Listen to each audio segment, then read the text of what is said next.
জমজমের পানিতে ইয়া সালাম উপরে ফু দিয়ে ঘরে ছিটিয়ে দিলে কি হয়? জমজমের পানিতে কিন্তু অনেক বরকত রয়েছে, এটা কিন্তু আমরা অনেকেই জানি। নবীজি সাল্লাল্লাহু আলাইহি সাল্লাম যখন মেরাজে গিয়েছিলেন তখন তার ওপেন হার্ট সার্জারি হয়েছিল। হযরত জিবরাইল আলাইহিস সালাম তার ওপেন হার্ট সার্জারি করে কল্পটাকে বের করে তিনি এই জমজমের পানি দ্বারা এটাকে ধৌত করেছিলেন। তখন কিন্তু হাউজে কাউসারের পানিতে ধৌত করা হয় নাই, তিনি জমজমের পানিতে ধৌত করেছিলেন। এবং এটার ভিতরে এতটা বরকত রয়েছে, এই জমজমের পানি যে যেই নিয়তে পান করে আল্লাহ তাআলা সেই নিয়তটা পূরণ করে দেন।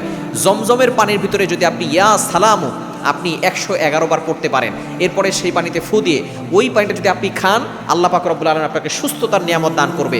এবং ঘরে ছিটিয়ে দিলে আল্লাহ পাক রব্বুল আলামিন ঘরের সকল অশান্তি দূর করবেন। কেননা ইয়া সালাম আল্লাহর এমন একটি নাম, হে শান্তি দানকারী। আপনি এটা যদি বারবার পরে জমজম পানিতে ফু দিয়ে ঘরে ছিটিয়ে দেন, ঘরের ভিতরে অনেক সময় অশান্তি থাকে, স্বামী স্ত্রীর ভিতরে ঝগড়া, একজন আরেকজনকে দেখতে পারে না, যত ধরনের সমস্যা দেখা যাচ্ছে ঘরে আসলেই হয়।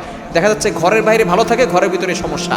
এগুলো অনেক সময় জিনের প্রভাবের কারণে হয়, ব্ল্যাক ম্যাজিকের কারণে হয়, কুফরি কালামের কারণে হয়, সন্তান কথা শোনে না, দেখা যাচ্ছে ঘরের ভিতরে কোনো বরকত নাই, এরপরে ঘরের লোকরা বারবার অসুস্থ থাকে।